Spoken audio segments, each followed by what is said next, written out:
Jumpa aja mak, jumpa bapa, jumpa abang, jumpa kakak, jumpa adik dalam keluarga, berlakulah dan namakan elemen kurang ajar. Misalnya mak memanggil kita tak menjawab, kurang ajar. Misalnya mak memanggil kita lambat menjawab, kurang ajar.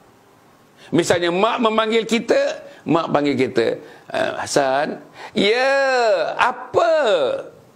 Jawapan itu jawapan kurang ajar. Jawapan anak durhaka.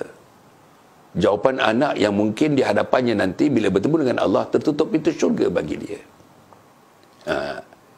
Atau tuan-tuan, alah saya panggil. Apa lagi mak? Apa lagi? Itu kurang ajar. Itu baru bahasa, tuan-tuan, itu baru bahasa. Kan tadi dah pergi, nak pergi lagi ke? Kurang ajar. Suruhlah Din tu pergi, suruh Din tu. Asyik kita aja pergi. Din tu, nampak Din tu? Masih tidur lagi Din tu. Begitu cakap dengan mak, kurang ajar. Ada tak tuan-tuan anak-anak kita yang mempamerkan kata-kata yang sedemikian? Pasti ada. Pasti ada. Anak kita yang mak bercakap dengan dia menggiling kepala je, giling. Kurang ajar. Bercakap dengan mak tak pandang muka mak, kurang ajar. Bercakap dengan bayah tak pandang muka ayah, kurang ajar. Bercakap dengan ayah tapi tidak memandang matanya, tidak memandang perkataannya, tidak mengangguk-anggukkan, menandakan kita faham apa instruksinya, apa perintahnya, apa arahannya, kurang ajar. Saudara, kita pula memendekkan. Ayah masih nak bercakap lagi, mak dah bercakap lagi, kita nak caw dah tuan-tuan. Kita nak lari daripada dia.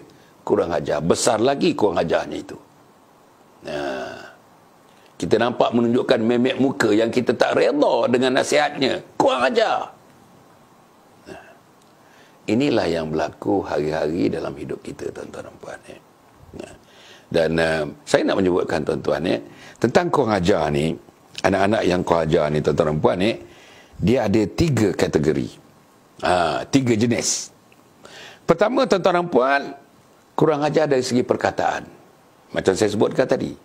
Kurang ajar dari segi perkataan. Satu hari berapa perkataan? Kita bercakap, tak nak bercakap dengan mak pun kurang ajar. Tak nak lapor kepada mak pun kurang ajar. Tak nak duduk sebelah mak dan bercerita dengan mak pun kurang ajar. Tuan-tuan dan puan, Jadi, yang pertama, kurang ajar dari segi perkataan, tutur bahasa. Yang kedua, dari segi perbuatan. Perkataan, perbuatan, dan yang ketiga ialah dalam hati, bisikan hati, lintasan hati. Apa dia tuan-tuan? Apa dia? Perkataan, perbuatan, dan lintasan dalam hati. 3-3 ini adalah merupakan tempat-tempat sumber di mana berlakunya kurang ajar terhadap mak bapak. Tuan-tuan semak satu persatu anak-anak kita. Anak-anak kita semak satu persatu berlaku tak dalam keluarga yang saya katakan kurang ajar dari segi perkataan, pertuturan, kurang ajar dari segi perbuatan, dan kurang ajar dari segi lintasan dalam hati ini. Ambil perkataan. Perkataan tuan-tuan dan puan, kita menuturkan perkataan, pilihan-pilihan katanya tak sesuai dengan mak bapak. Alah, malaslah. Kurang ajar. Mak tak kerti, mak diam je lah. Kurang ajar. Mak tak tahu kan, mak tak tahu apa mak sibuk-sibuk. Apa mak sibuk-sibuk? Kurang ajar. Kurang ajar. Saudara, hal ni mak tak payah masuk campur lah. Mak tak masuk campur lah. Kurang ajar. Mak asyik nak memenangkan kakak aja. Kurang ajar. Itu bahasanya tuan-tuan. Itu bahasanya. Itu perkataan. Itu pilihan perkataan yang tidak sesuai, yang kita tuturkan kepada mak dan ayah kita. Yang bahasa-bahasa itu dilamkan, dikategorikan, tuan-tuan, dimasukkan, digrupkan dalam bahasa-bahasa yang kurang ajar. Nantilah kurang ajar. Besok kan boleh. Kurang ajar. Besok boleh je tu pun tuan-tuan. Boleh je macam mengejek. Besoklah besok. Kan besok boleh. Mengejek boleh je tu. Boleh. Ada unsur mengejek. Ada unsur mempermudahkan. Ada unsur mengajuk. Ada unsur tidak redha. Tuan-tuan ya. Itu baru pertuturan bahasa yang hari-hari. Cepatlah. Mak tembe lah. Tembe artinya perlahan. Maklumlah, mak dah tua, umur 70, badan besar sikit. Tentulah pergerakannya tuan-tuan lambat sikit. Kita gunakan bahasa apa? Tembe. No lah mak ni. Kurang ajar. Tu kasut tu. Terbalik kasut tu.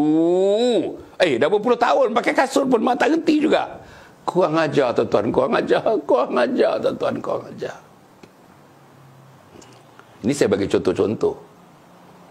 Dan tuan-tuan, ambil contoh-contoh ini, tanya kepada anak, tanya kepada diri, berlaku tak dalam rumah kita?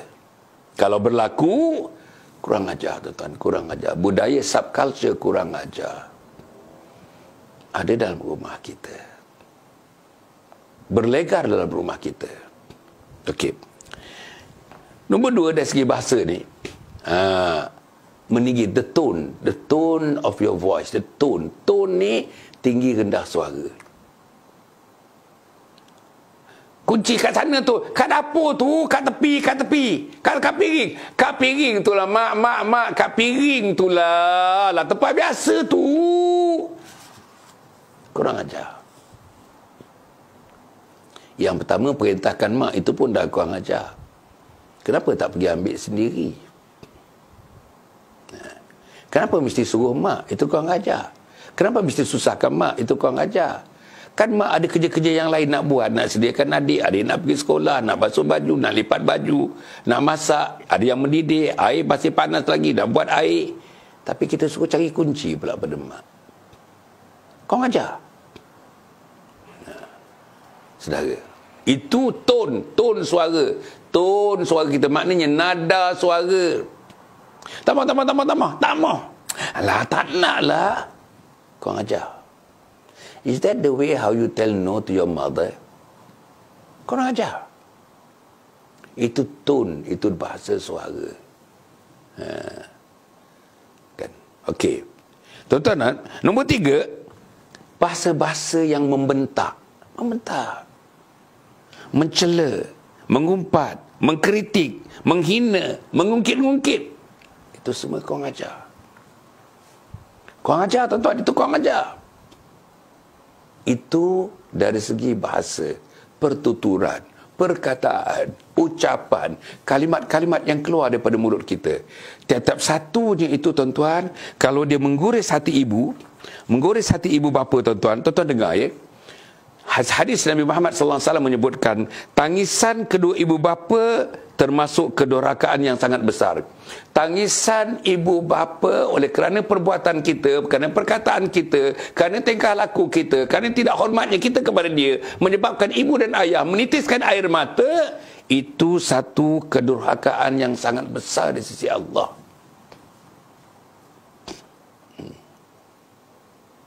Do not make your mother, your father cry. Don't make them cry. Jangan bagi dia menangis kerana perbuatan kita. Tuan-tuan ya. Kemudian disebutkan tuan-tuan tadi dari segi perkataan. Saya nak ringkaskan. Yang kedua dari segi perbuatan. Perbuatan, kita tak layan mak bapak kita. Mak bapak duduk sorang-sorang termenung. Kita balik kerja dan ada masa, apa salahnya kita minum dengan dia?